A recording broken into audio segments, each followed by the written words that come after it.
বুঝাস না মেয়েরা খারাপ মেয়েরা খারাপ। আমি তো এত খারাপ দেখি না, তুই কোথায় তো খারাপ দেখিস? আমি তো দেখি তুই তুই বেটা টেনে পড়িস মাত্র, তোকে আমি ছোট করে দেখছি না বেটা। তুমি বের হও, ছবি পাঠা নাহলে হাত কেটে ফেলবো আমি। দেখো আমি বিষের বোতল নিয়ে আসি, ছবি পাঠাও। তুই বেটা আমার বোনটাকে বেটা ফুসলেছিস বেটা। হাজির মেয়েরা খারাপ, মেয়েদের খারাপের কারণে দুনিয়া এসে তুই কে রে? তুই কি মেয়েরা খারাপ? শোন, আমাদের গ্রামে প্রবাদ আছে, ধর্মীয় কথা না এটা। এখন যেটা বলছি এটা প্রবাদ, এটা ধর্মীয় কথা না। কোনো মেয়ের যদি একবার হাঁটুর উপরে কাপড় ওঠে আর নামে না বেটা।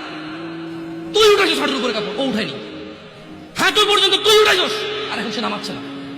তুই মনে করিস তুই বেঁচে গেছিস না? তুই মনে করিস তুই জিনাই জেনা না? না বেটা, ও তোর সাথে জেনা করেছে, এরপরে তোকে যারেকজনের সাথে করবি, আরেকজনের সাথে করিস। আর তুই সূচনা, তুই ওকে শিখেছিস এটা, সবগুলো তোর উপরে আসবে বেটা। তুই নিজের ছোট পাপিষ্ট মনে করিস না? তুই মনে করিস কি হয়েছে, আমি তো চুমাই নিছি। আমি তোকে বলছি ছবি তুলে পাঠাও, টয়লেটে যাও, ব্লাউজ খুলে ছবি তুলে পাঠাও।